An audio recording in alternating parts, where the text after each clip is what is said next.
नमस्कार दोस्तों, स्वागत करता हूं एक बार पुनः आपके अपने पसंदीदा यूट्यूब चैनल हमारी परीक्षा पर।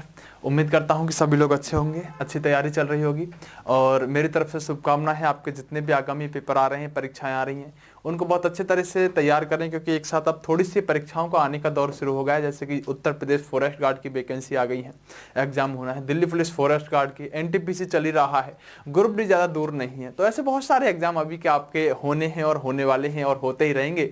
तब आप अपनी तैयारी को एक अच्छे मुकाम पर लेकर जाइएगा, सारी चीज़ों को सिस्टमेटिक तरीके से करते हुए आगे बढ़ जाइएगा। क्योंकि अगर आप अब एकदम से तैयारी करने की कोशिश करोगे परीक्षा टाइम पर, तो ऐसा कभी हो नहीं पाता। इसलिए मेरा मानना यह है कि आप अभी से इस तैयारी को एक अच्छे लेवल के लेकर चलें। आपकी जो साइंस की क्लास है, केमिस्ट्री और ज्योग्राफी, हिंदी की बात करें तो आपको अमित सर पढ़ा रहे हैं, बहुत अच्छी पढ़ा रहे हैं, एकदम बेहतरीन तरीके से, बहुत नॉलेज है, ज्ञान के भंडार है। और आपकी फिजिक्स और बायोलॉजी की क्लास की बात करूं तो फिजिक्स में 2-3 क्लास बची हैं आपकी, वो बहुत जल्द आपकी सर डाल देंगे। बायोलॉजी की क्लास फरवरी तक सर ने बोल दिया कि मैं फरवरी तक सारी की सारी बायोलॉजी की क्लास दूंगी, वो मैं आपको प्रोवाइड करा दूंगा। यानी बायोलॉजी साइंस जो होगी, फिजिक्स केमिस्ट्री बायोलॉजी, फरवरी में आपकी खत्म हो जाएगी। पॉलिटी के अंदर मेरी कुछ क्लासें बची हुई हैं, 5 से 6 क्लास बची हैं शायद, तो मैं पॉलिटी भी मैं फरवरी से पहले ही खत्म कर दूंगा। हिस्ट्री थोड़ा सा हो सकता है कि फरवरी के बाद भी 5-6 दिन बाद तक ले जाए।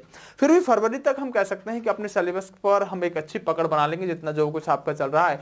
तब मैं आज आपको इतिहास पढ़ाने वाला हूं और इतिहास के बारे में बात करूं तो इतिहास का जो यहाँ पर प्यारे दोस्तों वेटेज रहने वाला है, काफी क्वेश्चन अब इतिहास से पूछे जाने लगे हैं। भले या इस बात को आप समझे या ना समझे, लेकिन ये बात सच है कि इतिहास से काफी क्वेश्चन अब पूछे जाने लगे हैं। और अगर इतिहास से प्रश्न पूछे जाने लगे हैं तो पहले भी पूछे जाते थे, लेकिन अब कुछ ज्यादा ही इतिहास का वेटेज बढ़ रहा है। इसलिए इस बात को ध्यान रखिएगा, थोड़ा सा अपने आप को इतिहास से दूर मत रखिएगा और इतिहास के प्रश्नों को लगाते चलिएगा, बढ़ते रहिएगा। वो आपके लिए बड़ा आवश्यक रहेगा, नहीं तो फिर आपको काफी समस्या हो जाएगी।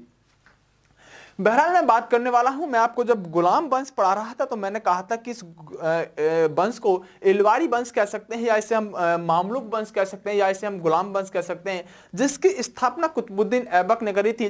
वास्तविक संस्थापक दिल्ली सल्तनत का अगर हम बात करें तो वो इल्तुतमिश कहलाता है। यानी कुतुबुद्दीन ने क्या क्या करा था, यहाँ पर गुलाम वंश की स्थापना की थी। और दिल्ली सल्तनत का वास्तविक संस्थापक वैसे कौन कहा जाता है? इल्तुतमिश कहा जाता है। ये बात मैंने आपको बताई थी। तब मैंने आपको बताया होगा कि कैकुवाद नाम का व्यक्ति जो लकवे से मारा जाता है, गुलाम वंश का सेकंड लास्ट यहां पर शासक रहा है। और क्यूमर्स नाम का व्यक्ति जो कि यहां पर गुलाम वंश का अंतिम शासक रहेगा, इस व्यक्ति की एक व्यक्ति हत्या करेगा जिसका नाम होगा जलालुद्दीन। जलालुद्दीन खिलजी नाम का व्यक्ति जब इस क्यूमर्स नाम के व्यक्ति की हत्या करेगा, क्यूमर्स गुलाम वंश का अंतिम शासक होगा। और क्यूमर्स की हत्या करने के बाद जलालुद्दीन खिलजी अपने एक नए वंश की स्थापना करेगा। और दिल्ली सल्तनत में, जैसा कि आप अच्छी तरह से जानते हैं कि जीके तो सरल लगती है, क्या जानते हैं? जीके तो सरल लगती है। तो अगर जीके सरल लगती है तो आप जान चुके हैं गुलाम वंश के बारे में, जो बहुत अच्छे से अभी तक आपने जाना है। बहुत सारी चीजों पर मैंने आपकी चर्चा यहां पर करते हुए मैं आपको आगे लेकर बढ़ा हूं। उसके बाद आपको अब जो पढ़ना होगा वो खिलजी वंश पढ़ना होगा। यानी जीके तो सरल लगती है, मैं आप अच्छी तरह से समझ होंगे कि अब आप खिलजी वंश को पढ़ना शुरू करोगे, क्योंकि गुलाम वंश पर एक अच्छी पकड़ आपने बनाई है। और गुलाम वंश के पहले शासक से लेकर अंतिम शासक तक के सारी की सारी चीजों पर आपने एक बहुत अच्छी नॉलेज, एक बहुत अच्छी यहां पर समझ दिमाग के अंदर उपज को पैदा कर लिया है। तब प्यारे दोस्तों जरा हम बात करते हैं आज खिलजी वंश के बारे में। तो देखिए, जो खिलजी वंश रहने वाला होगा, यहां पर खिलजी वंश के बारे में सिर्फ इतना समझने की कोशिश कीजिएगा कि खिलजी वंश जो होगा, इसकी जो स्थापना करेगा वो जलालुद्दीन खिलजी करेगा। और खिलजी वंश जो दिल्ली की गद्दी पर यानी दिल्ली सल्तनत पर शासन करने का काम करेंगे खिलजी लोग, ये 1290 से लेकर और 1320 तक लगभग हम कह सकते हैं, अगर आप यहां से देखें तो आप लगभग कह सकते हैं सर 30 वर्ष तक ये शासन करने का काम करेंगे। यानी 30 वर्ष तक दिल्ली सल्तनत पर शासन करने वाला एक वंश होगा, जो कि यहां पर खिलजी वंश के नाम से जाना जाएगा। और इसकी स्थापना करने वाला व्यक्ति जलालुद्दीन खिलजी होगा, जो गुलाम वंश के अंतिम शासक क्यूमर्स को मारकर इस गद्दी को यहां पर हासिल करने का काम कर रहा होगा। वैसे तो प्यारे दोस्तों हम बात करें वास्तव में कि जो यहां पर जलालुद्दीन खिलजी नाम का व्यक्ति है, ये सिर्फ इस वंश का संस्थापक होता है। लेकिन इस वंश में महत्वपूर्ण शासक कौन होता है? तो इस वंश का महत्वपूर्ण शासक होता है अलाउद्दीन खिलजी। यानी जलालुद्दीन खिलजी एक अलग व्यक्ति है और अलाउद्दीन खिलजी एक अलग व्यक्ति है। जलालुद्दीन खिलजी का सिर्फ इतना रोल है कि जलालुद्दीन खिलजी खिलजी वंश की स्थापना करता है, और स्थापना करने के साथ साथ ये जलालुद्दीन खिलजी 1290 में स्थापना करने के बाद 1296 तक जलालुद्दीन खिलजी गद्दी पर बैठने का काम करता है। उसके बाद की जितनी भी कथा होती है वो सारी की सारी ज्यादातर संभालने का काम एक व्यक्ति करेगा जो अलाउद्दीन खिलजी होगा।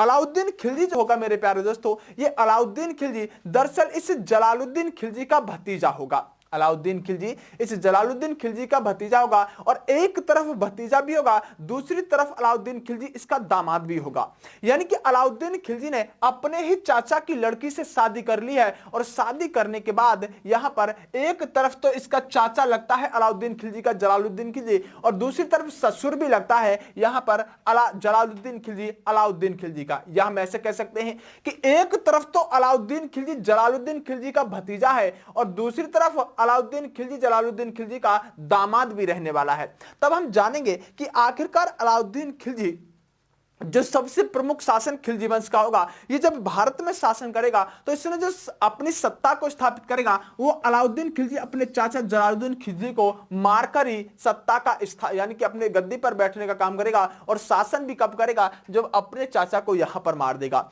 आप मेरी बात को समझने की कोशिश कीजिएगा। अगर मैं प्रश्नों की तरफ आपको लेकर चलूं तो सबसे महत्वपूर्ण चीज होती है कि खिलजी वंश का संस्थापक कौन है। आप कहेंगे जलालुद्दीन खिलजी खिलजी वंश के संस्थापक हैं।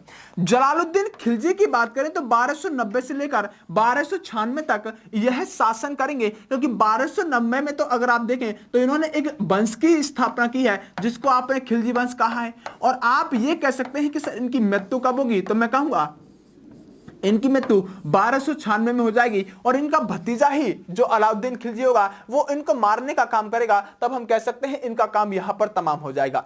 जरा एक सोच को विकसित करने की कोशिश करते हैं, जरा सोचने की कोशिश करते हैं कि अलाउद्दीन खिलजी ने अपने चाचा को तो मारा, लेकिन आखिरकार क्या कारण रहे होंगे जो अलाउद्दीन खिलजी को अपने चाचा को मारना पड़ा। प्यारे दोस्तों, इस बात को समझने की कोशिश कीजिएगा कि जो यहां पर यह पहला शासक है जलालुद्दीन खिलजी जो कि चाचा का है अलाउद्दीन खिलजी का, यह व्यक्ति थोड़ा सा साम्राज्यवादी नीति पर विचार नहीं करता था। यह व्यक्ति यहां पर ऐसा माना जाता है कि बहुत से इतिहासकार हुए हैं, जैसे कि बर्नी इतिहासकार हुआ है। बर्नी यह कहता है कि इस व्यक्ति को जलालुद्दीन खिलजी को कभी साम्राज्य विस्तार में विश्वास नहीं था। यह जनता को बहुत प्यार करने वाला व्यक्ति था, जनता इससे बहुत प्यार करती थी और यह जनता को बहुत प्यार करता था। ये कभी भी साम्राज्य विस्तार को या शासन को बढ़ाने में या फिर हम कहें सीमा को विस्तार करने में कभी इन चीजों में विश्वास नहीं रखता था। लेकिन जो इसका भतीजा था वह साम्राज्य विस्तार की नीति पर चलने वाला व्यक्ति था। उसका मानना यह था कि मैं इस पूरे के पूरे भारत पर शासन करूं, ऐसी सोच इसका भतीजा रखता था। तब इन दोनों की सोच में अंतर आने लगा और अंतर आने के साथ साथ इसी बात पर यहां पर अलाउद्दीन खिलजी किस तरह से अपने चाचा को मारने का काम करेगा और गद्दी पर बैठने का काम करेगा। बहरहाल इतना ध्यान रखिएगा कि आपको जो ये मैंने 30 वर्ष बताए हैं, आप जो एक प्रश्न उठाकर दिया जाएगा कि दिल्ली सल्तनत पर सबसे छोटा शासन किस वंश का रहा, सबसे छोटा शासन किस वंश का रहा, तो एक बड़ा सामान्य सा प्रश्न एक आपके सामने मैंने निकाल कर अभी लेकर आया हूं कि सबसे छोटा शासन दिल्ली सल्तनत में खिलजी वंश का रहने वाला है, जो 1290 से लेकर 1320 तक दिल्ली की गद्दी पर बैठकर शासन करने का काम करेंगे। उसके बाद बढ़ते हैं हम आगे, आइएगा।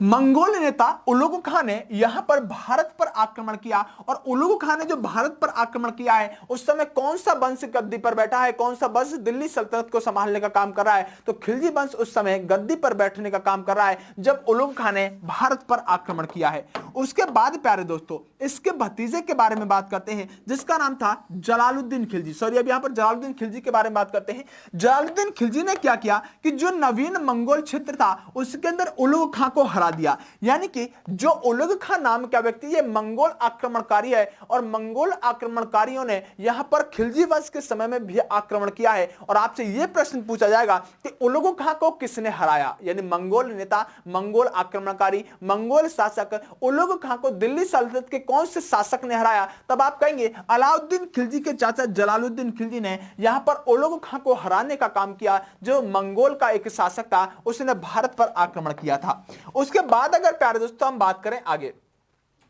1292 में अलाउद्दीन खिलजी, जिसके बारे में हमें सबसे ज्यादा आज पढ़ना होगा, अलाउद्दीन खिलजी जो कौन है, जलालुद्दीन खिलजी का सेनापति है, या आप ये कह सकते हैं सर ये तो दामाद है। आप बिल्कुल सही कह रहे हो, दामाद भी कह सकते हो, या आप ये भी कह सकते हो सर ये तो भतीजा है, ये तो भतीजा है। तो इसके पास एक ही व्यक्ति में नाना प्रकार के गुण थे। ये अलाउद्दीन खिलजी जो था ये जलालुद्दीन खिलजी का सेनापति भी था, ये जलालुद्दीन खिलजी का भतीजा भी था था और ये जलालुद्दीन खिलजी का दामाद भी था। यहां पर इस व्यक्ति ने क्या किया कि मालवा पर आक्रमण कर दिया। पहला 1992 में आक्रमण किया गया है, जो मालवा पर एक आक्रमण किया गया है। और मालवा पर आक्रमण करने के साथ साथ ही अलाउद्दीन खिलजी को इसके चाचा जलालुद्दीन खिलजी ने समझाया कि हमारी नीति कभी साम्राज्य विस्तार करने की नहीं रही है, हमें बहुत ज्यादा साम्राज्य नहीं चाहिए, मार काट युद्ध आदि में मैं विश्वास नहीं रखता, इसलिए तू मेरा सेनापति, दामाद और भतीजा तीनों ही है। तब मैं चाहता हूं कि तू ऐसा कोई भी काम ना करे जिससे कि यहाँ की प्रजा परेशान हो, युद्ध हो, आपस में लड़ाई हो, विचार मतभेद हो, ऐसा कोई भी काम अलाउद्दीन खिलजी तुझे नहीं करना चाहिए।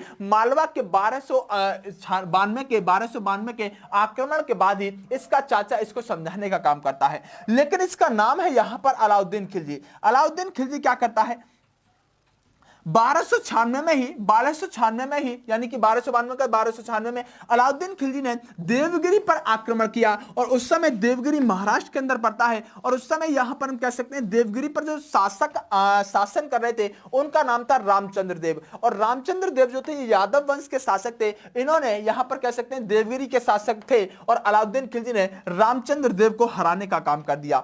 अब एक तरफ तो चाचा कहते जा रहे हैं कि बेटा साम्राज्य नीति पर नहीं चलना है, हमें युद्ध नहीं करने हैं, हमें मारकाट नहीं करनी है। और दूसरी तरफ भतीजा है जो यहां पर देवगिरी पर पहुंच गया है, महाराष्ट्र पर, मालवा पर आक्रमण कर दिए हैं। अब दोनों के बीच में थोड़े से विचार मतभेद होने लगे थे। और धीरे धीरे जब चीजें आगे बढ़ने लगी तो हुआ क्या है, जरा आगे समझने की कोशिश कीजिएगा।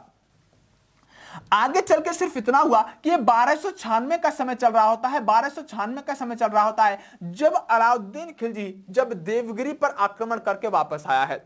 तो माना जाता है कि गंगा के किनारे एक तरफ जलालुद्दीन खिलजी टहलते हुए जा रहे हैं और एक तरफ से अलाउद्दीन खिलजी गंगा के किनारे पर चल रहा है। जलालुद्दीन खिलजी ने पूछा कि जो बराबर में सेना चल रही है ये कौन से शासक की सेना है, कौन यहां पर चलने का काम कर रहा है। तो सैनिकों ने बताया आपका भतीजा है, देवगिरी से प्रताप रुद्रदेव से लड़के आया है और यहां पर ये आपका भतीजा है जो बराबर में चल रहा है। इन्होंने कहा ठीक है हम अलाउद्दीन खिलजी से मिलते हैं। और माना जाता है कि गंगा के बीच किनारे में जब गंगा के अंदर बीच में जब ये मिलने का काम करते हैं तो अलाउद्दीन खिलजी ने इनका यहीं पर काम तमाम कर दिया और खंजर निकालकर अपने चाचा की हत्या कर दी। तो अलाउद्दीन खिलजी ने अपने चाचा की हत्या 1296 में की है और 1296 में अपनी हत्या अलाउद्दीन खिलजी ने किसकी हत्या कर दी, अपने चाचा जलालुद्दीन खिलजी की हत्या करने का काम कर दिया है। और अब पूरी तरह से गद्दी किसके हाथ में आ गई होगी, अब इसके भतीजे अलाउद्दीन खिलजी के हाथ में आ गई होगी। बड़ा क्रूर शासक है अलाउद्दीन खिलजी, साम्राज्यवादी नीति पर चलने वाला व्यक्ति है अलाउद्दीन खिलजी। यह व्यक्ति मानता था कि मुझे यहां पर सिकंदर बनना है। जिस तरह से सिकंदर ने पूरी दुनिया को जीत लिया था, अलाउद्दीन खिलजी कहता था कि मुझे भी पूरी दुनिया को जीतना है, मैं पूरी दुनिया पर अपना शासन करना चाहता हूं। और तब इसने भारत के हर स्थान पर विजय प्राप्त करना चाहा। यह व्यक्ति साम्राज्यवादी नीति पर चलने वाला व्यक्ति था, बड़ा क्रूर शासक था और यह पूरा कट्टरवादी व्यक्ति था। सिर्फ मुस्लिमों को बढ़ावा देते हुए बाजार के अंदर जो प्रशासनिक चीजें कराएगा वो बड़ी ही भयंकर होंगी, क्योंकि इसी के समय में प्रशासनिक व्यवस्था एक उच्च स्तर की व्यवस्था होगी। मैं आपसे आगे बात करने वाला हूं। इसके बाद क्या हुआ प्यारे दोस्तों, 1296 में जब इसने अपने चाचा की हत्या कर दी तो अलाउद्दीन खिलजी ने बाजार नियंत्रण की शुरुआत की। और बाजार नियंत्रण की शुरुआत इसलिए की थी क्योंकि आप समझने की कोशिश कीजिएगा कि बाजार के अंदर यह माना जाता है कि अधिकतर जो यहां पर बाजार के अंदर जो लोग बाजार के अंदर सामान बेचा करते थे वो हिंदू हुआ करते थे। तब हिंदुओं के बारे में यहां पर बाजार पर नियंत्रण इतना जबरदस्त लगाया इसने कि आप इस बात से एक छोटा सा अंदाजा लगा लीजिएगा कि अलाउद्दीन खिलजी इतना बाजार नियंत्रण इतना बेहतरीन तरीके से करता है कि अपने गुप्तचरों को बाजार के अंदर भेज देता था। और बाजार के अंदर भेजने पर अगर इसको कोई भी ऐसा दुकानदार मिला जिसने यहां पर एक तोले भी या 1 किलो भी या 500 ग्राम भी सामान अगर कम तोल दिया तो समझो अलाउद्दीन खिलजी उस दुकानदार को पकड़ता था, उसके शरीर से उतना ही मांस कटवा के दूर फेंकवा दिया करते था जितना उसने सामान कम तोला है। तो आप बताओ क्या बाजार के अंदर कोई इसके सामने इसके शासनकाल में कोई यहां पर अनियमितता कर पाएगा? कभी नहीं कर पाएगा। तो अलाउद्दीन खिलजी के समय बाजार नियंत्रण पर सबसे अच्छी पकड़ बनाने वाला, सबसे अच्छा बाजार पर नियंत्रण बनाने वाला व्यक्ति कौन था दिल्ली सल्तनत में? अलाउद्दीन खिलजी एक ऐसा व्यक्ति था जिसने बाजार पर बहुत ज्यादा नियंत्रण बना के रखा था। उसके बाद प्यारे दोस्तों अगर हम बात करें अलाउद्दीन खिलजी के बारे में, अलाउद्दीन खिलजी ने यहां पर क्या किया था कि मैं आपको दो तीन चीजें बताता हूं कि जैसे अलाउद्दीन खिलजी ने यहां पर सबसे पहले क्या किया कि स्थायी सेना रखनी शुरू की, और स्थायी सेना रखने के बाद अलाउद्दीन खिलजी का मानना ऐसा था कि अलाउद्दीन खिलजी ने नगद वेतन देना शुरू किया। यानी सेना को नगद वेतन देना किसने शुरू किया? तो नगद वेतन देना सेना को अलाउद्दीन खिलजी ने शुरू किया। अब नगद वेतन इसलिए दे रहा है क्योंकि इसकी नीति कैसी है? साम्राज्य विस्तार करने वाली नीति है। तो सैनिकों को अच्छा वेतन देगा, नगद वेतन देगा, तभी तो सैनिक इसके साथ लड़ने जाएंगे और तभी यह साम्राज्य विस्तार कर पाएगा, युद्धों के अंदर जब यह जीत पाएगा। तो इस व्यक्ति ने क्या किया? इस व्यक्ति ने क्या किया कि जो घोड़े हुआ करते थे, सैनिकों के घोड़े जो हुआ करते थे, उन घोड़ों पर विशेष प्रकार से दाग प्रथा शुरू कराई। यानी जो अच्छे घोड़े हुआ करते थे उनको दगवा कर उन पर एक निशान लगवा दिया करता था, और जो उसके बाद फर्स्ट क्लास सेकंड क्लास के घोड़े हुआ करते थे तो घोड़ों पर दाग प्रथा और हुलिया बनवाने का काम इस अलाउद्दीन खिलजी ने किया। यानी खिलजी ने यहां पर दाग लिखेंगे, दाग और हुलिया व्यवस्था क्यों शुरुआत की। और वास्तव में हम बात करें कि जो अगर दाग और हुलिया प्रथा जो है ये किसने शुरुआत की, तो आप कहेंगे दाग और हुलिया प्रथा अलाउद्दीन खिलजी ने शुरुआत की। तब मैंने आपको दो तीन चीजों से जोड़कर भी बताया है कि आखिरकार दाग और हुलिया व्यवस्था क्यों अलाउद्दीन खिलजी ने शुरू की।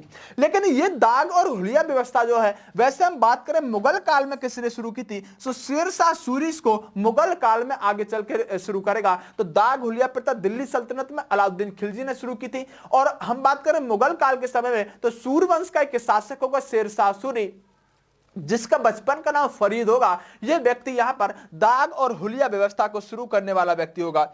अगर अलाउद्दीन खिलजी के बारे में बात करें तो जैसा कि मैंने कहा कि अलाउद्दीन खिलजी ने अपने कर्मचारियों को नगद वेतन देना शुरू किया। इसके पीछे कारण क्या था मैंने आपको बहुत अच्छी तरह से बताया। और स्थायी सेना रखने वाला सुल्तान कौन था, तो आपसे दोनों ही प्रश्न मोस्ट इंपोर्टेंट होंगे, बहुत पूछे जाने वाले प्रश्न है, इंपोर्टेंट लगाकर चलेगा। पहला प्रश्न पूछेगा कि दिल्ली सल्तनत का वह पहला सुल्तान कौन था जिसने स्थायी सेना रखी? आप कहेंगे अलाउद्दीन खिलजी। दिल्ली सल्तनत का यह पूछा जाए कि पहला सुल्तान कौन था जिसने सेना को नगद वेतन देना शुरू किया? आप कहेंगे अलाउद्दीन खिलजी। ये दोनों ही बातें इस बात से यहां पर कटाक्ष नहीं कर सकते कि आप जानते हैं कि इस व्यक्ति की विचारधारा कैसी रही है। इस व्यक्ति की विचारधारा रही है साम्राज्य को बढ़ाने में, साम्राज्य का विस्तार करने में, अपने आप को दूसरा सिकंदर कहलवाने का काम यह व्यक्ति करता था। तो इसको निश्चित रूप से सेना की आवश्यकता पड़ती, और अगर सेना की आवश्यकता पड़ती तो सेना को अच्छा वेतन देगा, अच्छा वेतन के अलावा स्थायी सेना रखेगा, और स्थायी सेना अच्छा वेतन देकर रखेगा तो निश्चित रूप से इसको यहां पर साम्राज्य विस्तार में कोई समस्या नहीं आएगा। अब जब ये सेना को जब यहां पर स्थायी सेना रखने के बाद वेतन दे रहा है तो इसको पैसे की आवश्यकता पड़ेगी। तो पैसे की आवश्यकता के लिए इसने सबसे ज्यादा टैक्स बढ़ा दिए, 50% से 80% तक के इसने कर यानी कि टैक्स लेने का काम किया। तो आपसे पूछेगा सबसे ज्यादा टैक्स किसने बढ़ाया, सबसे ज्यादा दिल्ली सल्तनत में टैक्स किसने लिया? तो पैसे की जरूरत अलाउद्दीन खिलजी को पड़ेगी, क्योंकि नगद पैसा देता था। तब हम कह सकते हैं कि सबसे ज्यादा टैक्स बढ़ाने का काम भी अलाउद्दीन खिलजी ने किया। इस बात को एक दूसरे से आप रिलेट करके अच्छी तरह से ध्यान रख सकते हैं। अगर करों की बात करें, अगर टैक्सों की बात करें, तो अलाउद्दीन खिलजी ने कुछ विशेष प्रकार के कर यानी टैक्स लगाए थे। जैसे कि हम बात करें, इसने एक कर लगाया था मकान कर, या फिर आप कह सकते हैं इसको घरी कर, या फिर दूसरा हम कह सकते हैं कि एक और कर लगाया जो चराई कर था। यानी कि हम कह सकते हैं दो प्रकार के कर थे, मकान या घरी कर यह एक ही होता था, दूसरा हम कह सकते हैं चराई कर, जहां पर पशु आदि चरते थे उनसे भी यह इस स्थान से भी टैक्स लेने का काम करता था। तो ये थोड़े से प्रमुख प्रकार के टैक्स होंगे जो अलाउद्दीन खिलजी के द्वारा लगाए गए थे, मकान या घरी कर, और दूसरा था यहां पर चराई कर जो अलाउद्दीन खिलजी के द्वारा लगाया गया। अलाउद्दीन खिलजी के समय में खालसा भूमि का विकास हुआ। यह प्रश्न भी एक बार पूछा गया है कि खालसा भूमि का विकास किस दिल्ली सल्तनत के सुल्तान के समय में हुआ? तो अलाउद्दीन खिलजी के समय में खालसा भूमि का विकास हुआ। यह बात आपको अपने दिमाग के अंदर सेट रखनी होगी। आइएगा, इसने दीवाने रियासत विभाग की स्थापना करवाई। ये दीवाने रियासत विभाग क्या था? तो दीवाने रियासत विभाग बाजार नियंत्रण के लिए था। यानी कि जैसे मैंने बताया कि कुछ गुप्तचरों को बाजार के अंदर भेज दिया करता था, और अगर कोई व्यक्ति सामान कम तोल रहा है तो उसके शरीर से उतना ही मांस कटवा कर दूर फेंकवा दिया करता था। तो उसके लिए एक विभाग बनवाया है जिसका नाम क्या है? दीवाने रियासत विभाग। आपसे पूछेगा दीवाने रियासत विभाग किससे संबंधित है? तो आप कहेंगे बाजार नियंत्रण से संबंधित है। किसने बनवाया? अलाउद्दीन खिलजी ने यहां पर इसको चलवाने का या बनवाने का काम किया। इसके अलावा इसने यहां पर इसने यहाँ पर एक ऑफिसर बनाया, एक ऑफिसर विभाग बनाया जिसे सहनाई मंडी कह सकते हैं। सहनाई मंडी का है, सहना ए मंडी का है।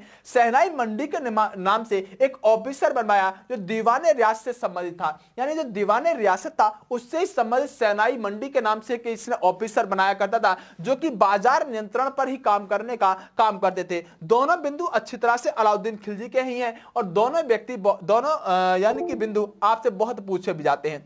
इस व्यक्ति ने क्या किया? इस व्यक्ति के प्रमुख रूप से वैसे तो एक ही सेनापति माना जाता है, लेकिन वास्तव में इसके जो सेनापतियों की संख्या थी 5 सेनापति ये रखता था और पांचों ही सेनापतियों की यहां पर कुछ ना कुछ खासियत हुआ करती थी। जैसे कि आप सभी जानते होंगे, इसका एक सेनापति था जिसको यहां पर आप मलिक काफूर के नाम से जानते हैं। जब यह कहता था कि मुझे दूसरा सिकंदर बनना है, मैं सिकंदर शाहिनी बनूंगा, तो इससे अक्सर लोग पूछ लिया करते थे कि सिकंदर के पास एक उसका बहुत अच्छा गुरु था जिसका नाम अरस्तु था, लेकिन आपके पास क्या है? तो यह सिकंदर अलाउद्दीन खिलजी कहता था कि मेरे पास मलिक काफूर है, और मलिक काफूर की तुलना ये अरस्तु से करता था कि जिस तरह से सिकंदर को जिताने में, सिकंदर को दुनिया जिताने में उसके गुरु अरस्तु ने उसका साथ दिया था, ऐसे ही मेरा साथ यहां पर मलिक काफूर देगा। और मलिक काफूर एक यहां पर कह सकते हैं किन्नर टाइप का व्यक्ति था और इसका सेनापति था। वैसे इसके 5 सेनापति और भी थे, आइए का जरा बात करते हैं। अलाउद्दीन खिलजी के 5 सेनापति थे, जिसमें से पहला था जफर खां। जफर खां एक ऐसा सेनापति था जो कि यहां पर मंगोल आक्रमणों को रोकने का काम करता था। जो मंगोल से आक्रमणकारी आते थे बड़े खतरनाक होते थे, इन मंगोल आक्रमणकारियों को रोकने का काम कौन करता था? तो जफर खां नाम का व्यक्ति करता था। और ध्यान रखिएगा, खिलजी वंश के समय में, या हम कहें कि मंगोलों के सर्वाधिक आक्रमण कब हुए, तो आप कहेंगे अलाउद्दीन खिलजी के समय में 3 बार मंगोलों के आक्रमण हुए हैं। और सबसे ज्यादा बार आक्रमण किसके समय में हुए? तो आप अलाउद्दीन खिलजी लगा सकते हैं। वैसे कई बार इसका आंसर बदलता हुआ नजर आएगा, लेकिन मैं आपसे फिर भी कह रहा हूं कि अगर आपसे पूछा जाए सबसे ज्यादा मंगोल आक्रमण किसके समय में हुए, तो आप अलाउद्दीन खिलजी आंसर लगा सकते हैं। उसके बाद इसका दूसरा सेनापति था उलुग खां, तीसरा सेनापति था नसरत खां, और सबसे महत्वपूर्ण सेनापति जो था जिसके बारे में आप सभी अच्छी तरह से जानते होंगे, इसका यहां पर हम कह सकते हैं अगला सेनापति था, चौथा सेनापति, जिसका नाम था मलिक काफूर। क्या नाम था? जिसका नाम था मलिक काफूर। यह मलिक काफूर दरअसल इस व्यक्ति ने, अलाउद्दीन खिलजी ने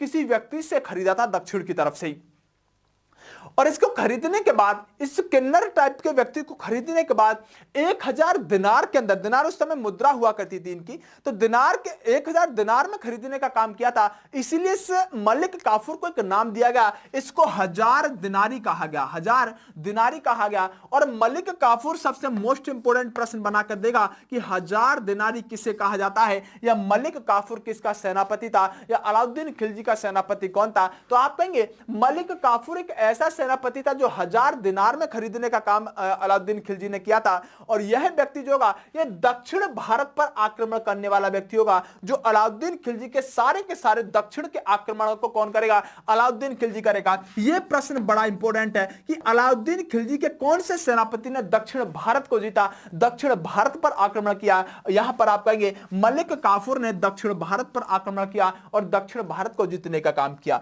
इसका एक और सेनापति था जिसका नाम क्या था? अल्प खां। तब हम कह सकते हैं सबसे महत्वपूर्ण, अगर सेनापति की बात करें तो सबसे महत्वपूर्ण सेनापति यहां पर मलिक काफूर रहने वाला है, जिसने दक्षिण भारत को जीता है। कहां पर? दक्षिण भारत को जीतने का काम किया है।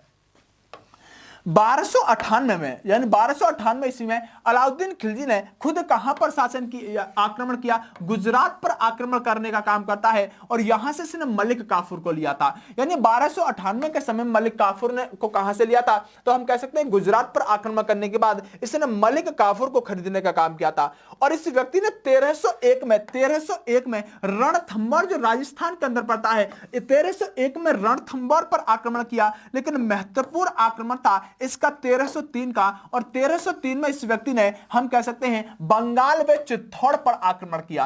और ये चित्तौड़ वाला आक्रमण जो था, यहां पर ध्यान रखने वाली बात होगी कि चित्तौड़ पर जब इसने आक्रमण किया तो यहीं से एक कॉन्सेप्ट निकल कर आता है, एक मूवी इस पर बनती है, एक कहानी आपको पता होगी, जो यहां पर रानी पद्मावती के बारे में आप सुनते होंगे।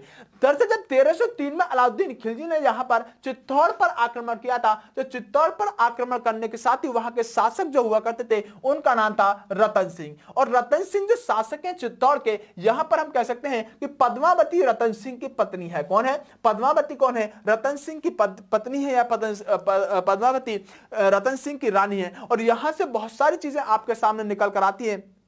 लेकिन मैं आपको राजस्थान के इतिहास के बारे में कभी जब बताऊंगा, राजपूत इतिहास के काल के बारे में बताऊंगा, तब मैं इस चीज को यहां पर डिस्क्राइब करने की कोशिश करूंगा। अभी सिर्फ एक बात ध्यान रखिएगा, 1301 में रणथंभौर पर आक्रमण अलाउद्दीन खिलजी ने किया है और 1303 में चित्तौड़ और बंगाल पर आक्रमण करने का काम अलाउद्दीन खिलजी ने किया है। और रानी पद्मावती कौन है? रानी पद्मावती रतन सिंह की पत्नी है। और रतन सिंह जो है वो चित्तौड़ के शासक है, चित्तौड़ राजस्थान के अंदर पड़ता है। और अगर आपको इतना भी पता होगा कि अच्छी तरह से कि मलिक मोहम्मद जायसी नाम के व्यक्ति, मलिक मोहम्मद जायसी नाम के व्यक्ति, इन्होंने एक पुस्तक लिखी है जो कि लिखी गई है पद्मावती के नाम से। और ध्यान रखिएगा हम बात कर रहे हैं यहां पर 1301 की या 1303 की। 1303 में यहां पर चित्तौड़ पर आक्रमण किया है।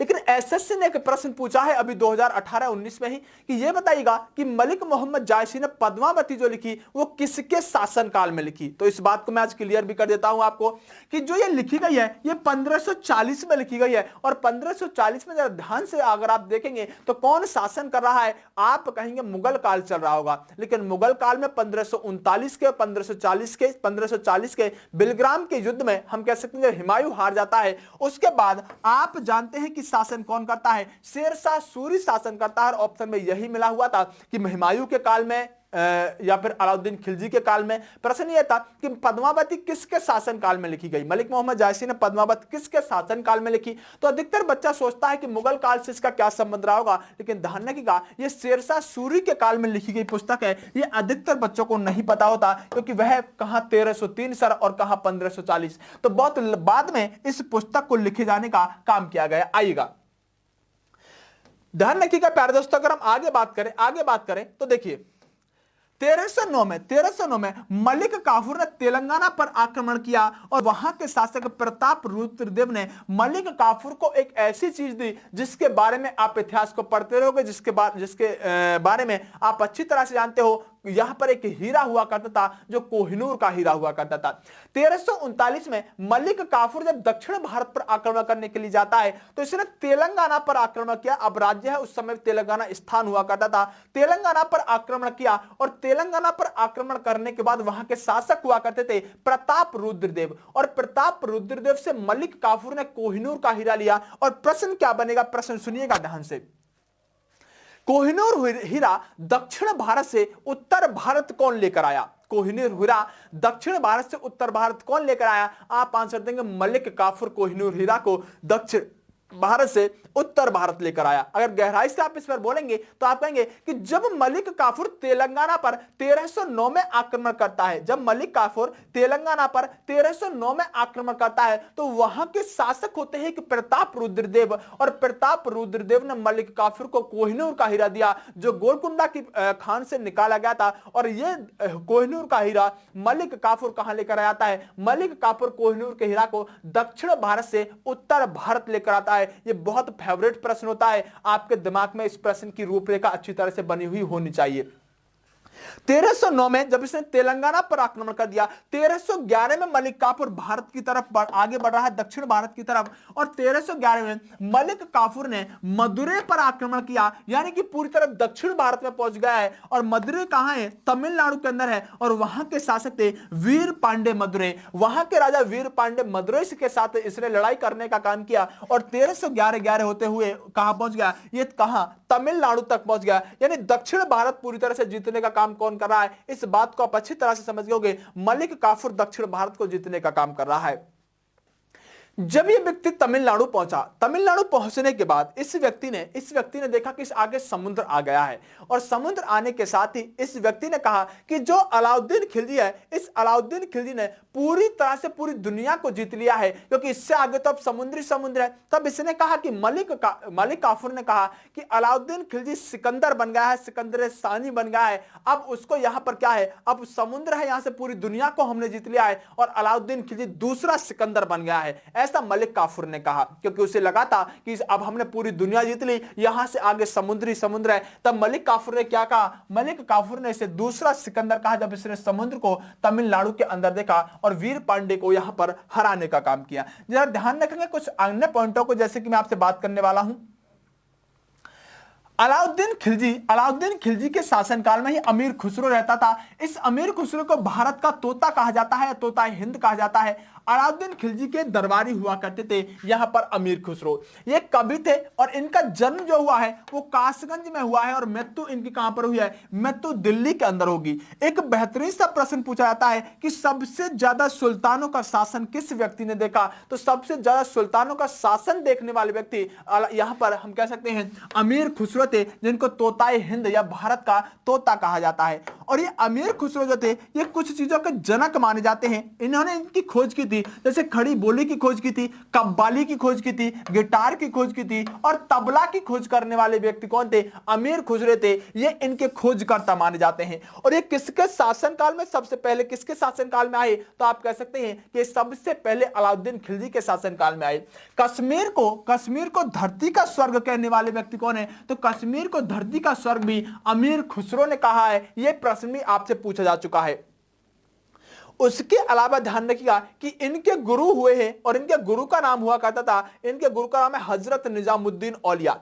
यानी कि जो अमीर खुसरो हैं इनके गुरु का क्या नाम है, इनके गुरु का नाम है हजरत निजामुद्दीन औलिया। और दोनों की जो कब्र है दिल्ली के अंदर वो एक ही जगह पर है, यानी जहां पर निजामुद्दीन औलिया को दफनाया गया वहीं पर इनके शिष्य है जो कि यहां पर अमीर खुसरो है, उनको दफनाने का काम किया गया है। दोनों की कब्र कहां पर है, दिल्ली में एक ही जगह पर है। इस बात को भी अपने मस्तिष्क के अंदर सेट रखिएगा। दरअसल ये अलाउद्दीन खिलजी से संबंधित रहने वाले हैं। और आप अगर बात करें सर अलाउद्दीन खिलजी के यहां पर अमीर खुसरो जो रहते थे उन्होंने क्या क्या लिखा, तो देखिए खुजाइल फुतूह लिखने का नाम किया इन्होंने। एक तो खुजाइल फुतूह, नूह सिफिर इन्होंने लिखने का काम किया, सुपुह सिफिर इन्होंने नाम लिखने का काम किया और तुगलका नामा लिखने का काम भी इन्होंने किया। ये 5-4 चीजें जो आपको प्रमुख रूप से याद रखनी होंगी। खिलजी ने बनवाए क्या क्या है, खिलजी ने जो बनवाने का काम किया है, अलाउद्दीन खिलजी है यहां पर, खिलजी का मतलब अलाई दरवाजा दिल्ली के अंदर अलाउद्दीन खिलजी ने बनवाया। सीरी फोर्ट दिल्ली के अंदर अवस्थित है, इसको भी अलाउद्दीन खिलजी ने बनवाने का काम किया। दोनों ही चीजें आपसे पूछी जाती हैं। यहां पर अलाई दरवाजा किसने दिल्ली के अंदर अलाउद्दीन खिलजी ने बनवाया और सीरी फोर्ट की स्थापना दिल्ली के अंदर अलाउद्दीन खिलजी ने करने का काम किया। इसके अलावा अगर हम बात करें, खिलजी ने एक शहर बसाया जो कि सीरी शहर के नाम से पूछा जाता है कि सीरी शहर को बसाने का काम किसने किया, तो अलाउद्दीन खिलजी ने सीरी शहर को बसाने का काम किया। इसके बाद की स्थिति को अगर देखते हैं, तो इसके बाद एक शासक आता है अलाउद्दीन खिलजी के बाद। देखिए अलाउद्दीन खिलजी एक ऐसा व्यक्ति रहा है जिसने बहुत बड़े साम्राज्य को जीतने का काम किया है। बहुत सारे युद्ध इस व्यक्ति ने लड़ने का काम किए हैं और आपको जितने भी इंपोर्टेंट फैक्ट, आक्रमण और कहां इसने जीत हासिल की, कौन कौन इसका साथ दे रहा था, वो हर चीज मैंने बताने का काम किया। बड़ा कट्टरवादी व्यक्ति था और बड़ा कट्टरवादी व्यक्ति होने के साथ साथ इसको मलिक काफूर जैसे सेनापति मिले थे, अमीर खुसरो जैसे लोग इसको मिले हुए थे। तो इसने बहुत सारा साम्राज्य अपना विस्तार किया था। संपूर्ण भारत पर अगर हम कहें कुछ क्षेत्रों को छोड़ दें तो अलाउद्दीन खिलजी ने संपूर्ण दक्षिण भारत को भी जीत लिया था, जबकि अभी तक के दिल्ली के लोग जो थे वो अभी तक इतना नहीं जीत पाए थे दक्षिण भारत को जितना अलाउद्दीन खिलजी ने जीता था। लेकिन इसके बाद के जो शासक आएंगे, देखिएगा क्या कार्टून बनकर इसके बाद के शासक आ रहे हैं। एक व्यक्ति आया कुतुबुद्दीन मुबारक शाह, क्या नाम है, मुबारक शाह। कुतुबुद्दीन मुबारक शाह ये अपने आप को सबसे पहले कहता है मैं खलीफा हूं।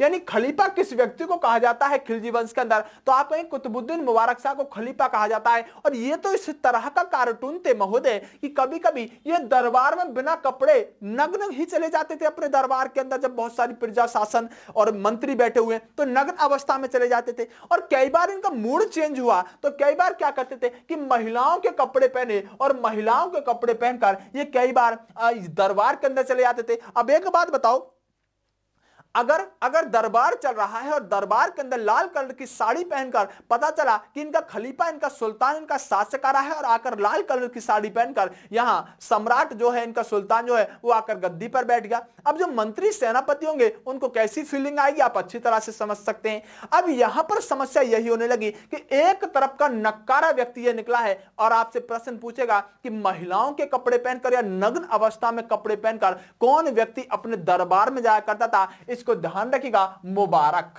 क्या? मुबारक। मुबारक शाह नाम का व्यक्ति ऐसा है जो कि अपने आप को खलीफा कहलवाता था और महिलाओं के कपड़े पहनकर या नग्न अवस्था में ये कई बार यहां पर दरबार के अंदर जाने का काम करता था। तो एक नंबर का नक्कारा व्यक्ति हुआ है। इसके बाद अगला शासक बनता है, ज्यादा प्रश्न नहीं पूछेगा, मुबारक शाह से, कुतुबुद्दीन मुबारक शाह से, नसरुद्दीन खुसरो शाह। यह व्यक्ति सिर्फ 1320 से और 1320 तक इसकी जीवन लीला समाप्त हो जाएगी। कुछ ही समय तक ये शासन बनकर रहेगा। ये इसका उपनाम है पैगंबर का सेनापति। ध्यान रखिएगा, कुतुबुद्दीन मुबारक शाह ने अपने आप को क्या कहा है? खलीफा।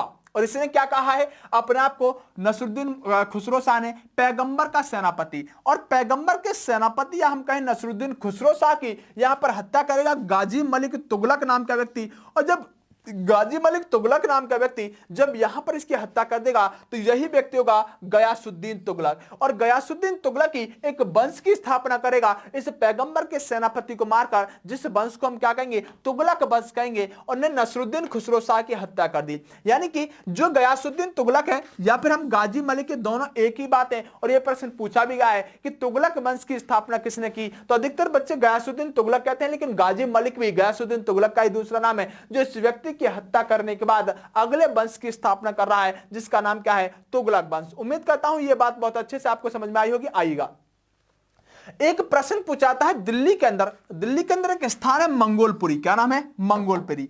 यह मंगोलपुरी जो है, जब हम बात करें, जब खिलजियों ने जब उलुग खां को हराने का काम किया था, जब मंगोल का आक्रमण था, तो वहां से कुछ लोग ऐसे थे जो खिलजी वंश की तरफ आकर मुड़ गए और इन्होंने कहा कि हमें कोई समस्या नहीं है, हमें तो दिल्ली के अंदर ही आप रख लीजिएगा और हम कभी उलुग खां के थे ही नहीं, हम मंगोल के थे नहीं, ऐसा आप समझिएगा। तब इसने यहां पर क्या किया कि मंगोलपुरी नामक एक शहर जलालुद्दीन खिलजी ने बसाया, क्योंकि जलालुद्दीन खिलजी ने ही तो उलुग खां को हराने का काम किया था। तो जलालुद्दीन खिलजी ने एक मंगोलपुरी, उस समय मुगलपुर के नाम से बसाई थी, बाद में मंगोलपुरी के नाम से जानी गई, और इसको बसाने का काम किया। जब यह प्रश्न पूछा जाता है तो पूछा जाता है कि मंगोलपुर या मुगलपुर को बसाने का काम किसने किया, और ऑप्शन में डालेगा बाबर, शेरशाह सूरी, हुमायूं, अकबर, और एक ऑप्शन डालेगा जलालुद्दीन खिलजी। तो आपको फीलिंग आती है कि मंगोल या मुगलों ने बसाने का काम किया होगा, लेकिन ध्यान रखिएगा जो उलुग खां को हराया था जलालुद्दीन खिलजी ने, उसके बाद कुछ लोग दिल्ली में ही बस जाने का काम कर रहे होंगे। तो उन्हीं लोगों के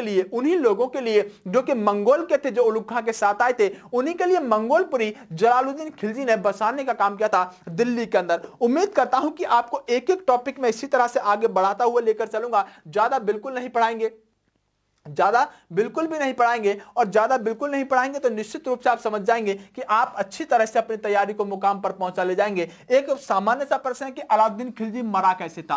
तो अलाउद्दीन खिलजी का मकबरा दरअसल कुतुब मीनार के परिसर में ही है, और इस व्यक्ति को कोढ़ हो जाता है। क्या हो जाता है? कोढ़ एक बीमारी हो जाती है, और कोढ़ हो जाने के बाद मलिक काफूरी इसकी अलाउद्दीन खिलजी की हत्या कर देता है। यह सामान्य सा प्रश्न आपके लिए रहने वाला है। उम्मीद करता हूं कि आपको बहुत अच्छी क्लास लगी होगी, बहुत अच्छे से समझ में आया होगा। एक बार जब मैं क्लास ले लिया करूं तो सारी की सारी रूपरेखा को अपने दिमाग के अंदर रिकॉल किया करो कि सर ने क्या महत्वपूर्ण बताया था, कौन कौन सी बात अच्छी बताई थी, क्या अलाउद्दीन खिलजी की खासियत थी, कैसे साम्राज्य विस्तार किया, अलाउद्दीन खिलजी के अलावा मलिक काफूर, अमीर खुसरो को अपने दिमाग के अंदर रिकॉल किया करो।